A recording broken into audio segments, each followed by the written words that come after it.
കഴിഞ്ഞ നിയമസഭാ തെരഞ്ഞെടുപ്പിൻ്റെ സ്ഥാനാർത്ഥി പ്രഖ്യാപനം നടന്ന ദിവസം KPCC ഓഫീസിന് മുമ്പിൽ ശ്രീമതി ലതിക സുഭാഷ് തല മുണ്ടനം ചെയ്ത് പ്രതിഷേധിച്ച രംഗം നിങ്ങൾ ഓർമ്മിക്കുന്നുണ്ടാവും എന്ന് വിചാരിക്കും.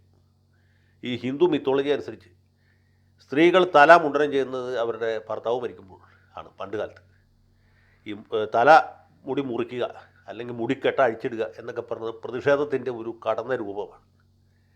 അതാണ് ലതിക സുഭാഷ് ഇന്ദിരാഭവൻ്റെ മുമ്പിൽ ചെയ്തത്. സ്ഥാനാർത്ഥികളെ പ്രഖ്യാപിച്ചത് ഡൽഹിയിൽ നിന്നായിരുന്നു. തല മുണ്ടനം ചെയ്തത് തിരുവനന്തപുരത്ത് KPCC ഓഫീസിന് മുമ്പിലായിരുന്നു. അത് കോൺഗ്രസ്സുകാരെ മൊത്തത്തിൽ ഞെട്ടിച്ച ഒരു സംഭവമാണ്. UDFൻ്റെ പരാജയങ്ങളിലേക്ക് നയിച്ച പല കാരണങ്ങളിൽ ഒട്ടും ചെറുതല്ലാത്ത ഒരു കാരണവുമായിരുന്നു ഈ ലതിക സുഭാഷിൻ്റെ മുണ്ടന സമരം. അധികം വൈകാതെ ലതിക സുഭാഷ് പാർട്ടി വിട്ടു പോയി. പിന്നീട് അവർ NCPയിലോ മറ്റോ ചേർന്നു എന്നാണ് ഞാൻ മനസ്സിലാക്കുന്നത്. സമീപകാലത്ത് കുമാരനെല്ലൂർ കേന്ദ്രമാക്കി ഇവർ ഈ ഏത്തക്കായും മറ്റുമൊക്കെ വറുത്ത് വിൽക്കുന്ന എന്തൊരു സ്ഥാപനം തുടങ്ങിയതായിട്ട് കേട്ടു. അതെന്തുമാട്ടെ, നമ്മൾ ഇതുപോലെ പുരാണത്തിൽ വേറെ സംഭവങ്ങൾ കണ്ടിട്ടുണ്ട്. കൗരവ രാജധാനിയിൽ വെച്ച് അവമാനിതയായ പാഞ്ചാലി അവരുടെ മുടിക്കെട്ട് അഴിച്ചിട്ടു. ഇനി ഇയാളുടെ ദുശാസനൻ്റെ ഹൃദയരക്തം കൊണ്ട് മാത്രമേ എൻ്റെ മുടി കെട്ടുകയുള്ളൂ എന്ന് പ്രഖ്യാപിച്ചു. പിന്നീട് ഭീമസേനൻ ദുശാസനെയും ദുര്യോധനെയൊക്കെ വധിച്ച് അവരുടെ ചോര പുരണ്ട കൈകൊണ്ട് ഈ ദ്രൗപദിയുടെ മുടി കെട്ടി എന്നാണ് ചരിത്രം. അപ്പോൾ ഇത് പറയാൻ കാര്യം എന്താണെന്ന് നിങ്ങൾക്ക് മനസ്സിലാക്കിയുള്ളൂ. ആശമാരുടെ സമരം 50 ദിവസം പിന്നിട്ടു. ഇതുവരെ അവർ പല രീതിയിലുള്ള സമരങ്ങളും പറ്റി. വേനൽ വെയിലും ഭയങ്കരമായ മഴയിലുമൊക്കെ സമരിച്ചു. പല പ്രമുഖ വ്യക്തികൾ സമരപ്പന്തൽ സന്ദർശിച്ചു, ഇവർക്ക് പിന്തുണ പ്രഖ്യാപിച്ചു. സിനിമാ നടൻ സുരേഷ് ഗോപി അവർക്ക് റെയിൻകോട്ടും കുടയും കൊടുത്തു. പിന്നെ കേന്ദ്രമന്ത്രിയെ കണ്ടു.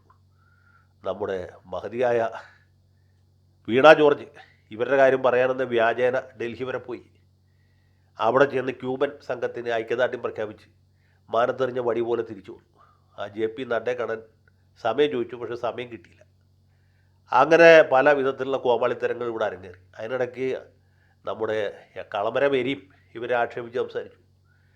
CITയിൽപ്പെട്ട ഒരുമാതിരിപ്പെട്ട എല്ലാ അലവലാദികളും ഈ ആശമാരെ കുറ്റപ്പെടുത്തി. നമ്മുടെ മഹാനായ മുഖ്യമന്ത്രി കാരണഭൂതൻ അഖില കേരള ചക്രവർത്തി ഈ സമരത്തെ തിരിഞ്ഞു നോക്കിയില്ല.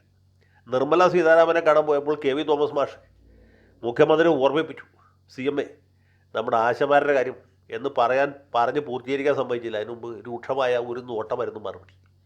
അതുകൊണ്ട് തോമസ് മാഷ് അടങ്ങി. മാഷ് മനസ്സിലായി ഒരു കാരണവശാലും ഈ പ്രശ്നം തീർക്കാൻ പുള്ളി ഉദ്ദേശിക്കുന്നില്ല.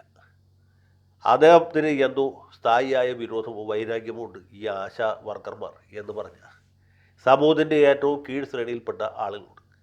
ഇവർക്ക് 50 രൂപയല്ല 5 രൂപ കൂട്ടി കൊടുക്കാൻ പുള്ളി തയ്യാറല്ല. 5 നയ പൈസ കൂട്ടി കൊടുക്കില്ല. ഏതാണ്ട് പഴയ ദുര്യോധനൻ്റെ അതേ വാശിയാണ്. ഈ ഭഗവാൻ ദൂതിന് പോയപ്പോൾ ചോദിച്ചല്ലോ, ഇവർക്ക് അർദ്ധരാജ്യം കൊടുക്കണം എന്ന് പറഞ്ഞപ്പോൾ ദുര്യോധന പറഞ്ഞു നടപ്പില്ല. പോട്ടെ 5 ഗ്രാമം കൊടുത്താൽ മതി, 5 പേരും കൂടി എങ്ങനെയൊക്കെ അഡ്ജസ്റ്റ് ചെയ്ത് പോയിക്കോളും. അത് പുള്ളി പറഞ്ഞാൽ അത് നടക്കില്ല. എന്നാൽ 5 പേർക്ക് കൂടി 1 ഗ്രാമം കൊടുത്തൂടെ? 1 ഗ്രാമവും കൊടുക്കില്ല. പോട്ടെ 5 പേർക്ക് കൂടി 5 വീട് കൊടുത്തൂടെ? 5 വീട് കൊടുക്കാൻ ഇവിടെ വകുപ്പില്ല. വേണമെങ്കിൽ മറ്റേ ഇതിൽ അപേക്ഷിക്കട്ടെ എന്ന് പറഞ്ഞു. എന്താണ് മറ്റേ ഒരു വീട് കൊടുക്കുന്ന സ്കീമുണ്ടല്ലോ, 1 ലക്ഷം വീട് പദ്ധതിയല്ല ഇപ്പോൾ സമീപകാലത്തുള്ള, അതിൽ അപേക്ഷിച്ചാൽ പോലും കൊടുക്കില്ല എന്ന് പറഞ്ഞു. പോട്ടെ എല്ലാവർക്കും കൂടി 1 വീട് കൊടുക്കാൻ പറ്റിച്ചു. അപ്പോൾ ദുര്യോധനൻ പറഞ്ഞ മറുപടി ക്ലാസിക്കാണ്. അദ്ദേഹം പറഞ്ഞ് സൂചി കുത്തുന്നതിന് ഇടം കൊടുക്കില്ല എന്നാണ്. സൂചി കുത്തുന്നതിന് ഇടം കൊടുക്കില്ല. അതേ വാശിയാണ് ഇപ്പോൾ നമ്മുടെ കാരണഭൂതൻ. പുള്ളി പറയുന്നത് ആശാ വർക്കർമാർക്ക് 50 ദിവസമല്ല 500 ദിവസം സമരം ചെയ്താൽ 500 രൂപയല്ല 50 രൂപ പോയിട്ട് 5 രൂപ പോലും കൂട്ടി കൊടുക്കില്ല, നയാ പൈസ കൂട്ടി കൊടുക്കില്ല. കാരണം ഖജനാവിൽ കാശില്ല. ഇദ്ദേഹത്തിൻ്റെ ദൂരത്തിനും ആർഭാടത്തിനും കഴിഞ്ഞ് പിന്നെ എന്തിനാ കാശില്ല. പുള്ളി അതിൻ്റെ വീട്ടിൽ വളരെ അരിഷ്ടിച്ചാണ് ജീവിക്കുന്നത്. റേഷൻ അരി മേടിച്ചിട്ടാണ് മുഖ്യമന്ത്രിയുടെ വീട്ടിൽ കഞ്ഞി വെക്കുന്നത്. അപ്പോൾ റേഷൻ അരി അങ്ങാണ്ട് മുടങ്ങിക്കഴിഞ്ഞാൽ വീട് പട്ടിണിയാവും. അത്ര കഷ്ടപ്പാടിലാണ് പുള്ളി ജീവിക്കുന്നത്. മനസ്സിലായില്ലേ? അതാണ് പുള്ളിയുടെ വീട്ടിലെ അവസ്ഥ. പിന്നെ പുള്ളി നമ്മൾക്കൊക്കെ വേണ്ടി ഒരു ത്യാഗം ചെയ്യുന്നു എന്ന് മാത്രമേ ഉള്ളൂ. വീണ ജോർജിനാണെങ്കിൽ അതിലും കഷ്ടമാണ്. ഒരു നിവൃത്തിയില്ല. പുതിയ വാനിറ്റി ബാഗ് മേടിക്കാൻ പോലും പൈസ ഇല്ലാതെ വിഷമിക്കുകയാണ്. ബാലഗോപാലിനോട് ചോദിച്ചാൽ പുള്ളി നയാ പൈസ ഇല്ല എന്നുള്ള പഴയ മെഹബൂബിൻ്റെ പാട്ട് പാടും. നഞ്ച് വാങ്ങി തിന്നാൻ പോലും നയാ പൈസ ഇല്ല. പൈസ കൂട്ടി കൊടുക്കുന്നത് ബിനോയ് വിശ്വത്തിന് ആഗ്രഹമുണ്ട്. മുഖ്യമന്ത്രി ഇടപെട്ട 5 മിനിറ്റോട് തീർക്കാം എന്ന് സഖാവ് C ദിവാകരന് നല്ല ഉറപ്പുണ്ട്. പക്ഷേ മുഖ്യമന്ത്രി വിചാരിക്കട്ടെ, എന്ത് ചെയ്യാൻ പറ്റും? മുഖ്യമന്ത്രിയെ നമുക്ക് വിചാരിപ്പിക്കാൻ പറ്റും. കുതിരയെ വെള്ളത്തിൻ്റെ അടുത്തേക്ക് കൊണ്ടുപോകാൻ പറ്റും, വെള്ളം കുടിപ്പിക്കാൻ പറ്റില്ല എന്ന് പറയില്ലേ, എന്ന പോലെയാണ്.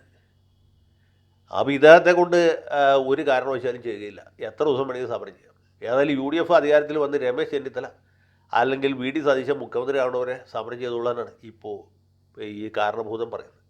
അവർ വന്നാൽ പൈസ കൂട്ടി കൊടുക്കും, പക്ഷെ അവർ വരണം, അതുവരെ കാത്തിരിക്കേണ്ടതായിട്ട് വരും, അതുവരെ സമരം തുടരേണ്ടതായിട്ട് വരും. ഏതായാലും ഈ ആശമാരെ കൊണ്ട് ചെയ്യാവുന്ന ഒരു കാര്യം അവർ ചെയ്തു. അവർ മുടി മുറിച്ച് സമരിച്ചു. അപ്പോൾ ഏതാണ്ട് പാഞ്ചാലിയുടെ അല്ലെങ്കിൽ ലതിക സുഭാഷിൻ്റെ നിലവാരത്തിലേക്ക് ആശ സമരത്തെ എത്തിക്കാൻ കഴിഞ്ഞു. ഇനി ഇതിൻ്റെ പ്രത്യാഘാതം എന്തായിരിക്കും, ആരുടെ ഹൃദയരക്തം കൊണ്ടാണ് ഇവരുടെ മുടി കെട്ടുക എന്ന് നമുക്കറിയില്ല. ഏതായാലും ഇതിൻ്റെ പോക്ക് ഒട്ടും ശുഭകരമായ ഒരു ദിശയിലല്ല എന്ന് മാത്രം പറയാൻ ഞാൻ ആഗ്രഹിക്കുന്നു. ഒരു തൊഴിലാളി വർഗ ഭരണകൂടം എന്ന് അഭിമാനിക്കുന്ന ഈ നാണം കെട്ട സർക്കാരിന് ഉളുപ്പ് എന്നൊരു പദം അവരുടെ നിഘണ്ടുവിലില്ല എന്ന് നമുക്കറിയാം. ഈ കാസിരംഗ നാഷണൽ പാർക്കിലെ കാണ്ടാമൃഗങ്ങളൊക്കെ നമ്മുടെ കാരണഭൂതനെ കാണുമ്പോൾ നാണിച്ച് തല താഴ്ത്തും. കാരണം അദ്ദേഹത്തിൻ്റെ അത്രയും ചർമ്മകാന്തി ഇവർക്ക് ആർക്കും ഇല്ല എന്നുള്ളതുകൊണ്ട്. മറ്റു മന്ത്രിമാരുടെ പേര് ഞാൻ പറയുന്നില്ല, കാരണം പറഞ്ഞ് ഞാൻ വെറുതെ വഷളാവും എന്നല്ലാണ്ട്. അപ്പോൾ തൊഴിലാളി വർഗ ഭരണകൂടത്തിൻ്റെ കാലത്ത് ഇതുപോലൊരു സമരം നടന്നു എന്നുള്ളത് ചരിത്രത്തിൽ രേഖപ്പെടുത്തും.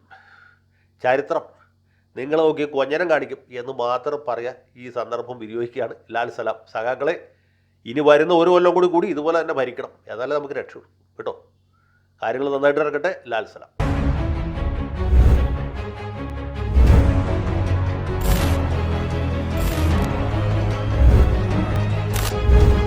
കൂടുതൽ വാർത്തകളും വിശേഷങ്ങളും നിങ്ങളിലേക്ക് എത്താൻ ABC മലയാളം സബ്സ്ക്രൈബ് ചെയ്യുക, ബെൽ ബട്ടണും അമർത്തുക.